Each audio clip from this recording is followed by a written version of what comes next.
আসসালামু আলাইকুম প্রিয় বন্ধুরা, আশা করি সবাই ভালো আছেন। এটা হচ্ছে আমাদের জামালপুর জেলা বকশীগঞ্জ উপজেলার একমাত্র স্থলবন্দর এরিয়া। খুবই সুন্দর এলাকা। ভিতরেরটা তো মানে অমায়িক, এত সুন্দর ভিতরের ইটা। আপনারা দেখেন, না দেখলে বিশ্বাস করতে পারবেন না। এখানে আসার জন্য মানে প্রবেশ নিষেধ।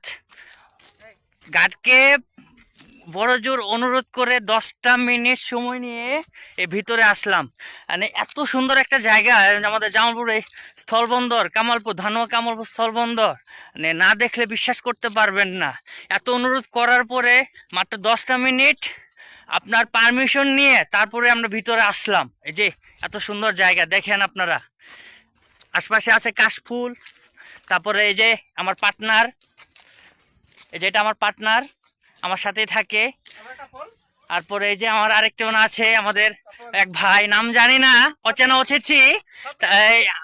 আমার এক ভাই। তারপরে এই যে আছে আরেকজন আমার ভাবি, এই ভাইয়ের ওয়াইফ, ওয়াইফ না গার্লফ্রেন্ড তাও জানি না। সো বউ আমাদের ভাবি। মানে খুবই সুন্দর। আমরা চারজন মাত্র 5টা মিনিটের 10টা মিনিটের কথা বলে অনুমতি নিয়ে তারপর আমরা এই যে ভিতরে উঠলাম, ভিতরে ঢুকলাম। খুবই সুন্দর জায়গা, আপনারা আসবেন এই ধানুয়া কামালপুর স্থলবন্দর এরিয়াতে। খুবই সুন্দর একটা জায়গা। এই যে আশপাশে কাশফুল দেখেন, কত সুন্দর কাশফুল। শরৎকালের কাশফুল এত সুন্দর। এই কাশফুলটা আপনারা আসবেন, অবশ্যই আসবেন। আপনারা না আসলে এর সৌন্দর্য আপনারা উপভোগ করতে পারবেন না। আশা করি সবাই ভালো থাকবেন। ধন্যবাদ। এ পর্যন্ত।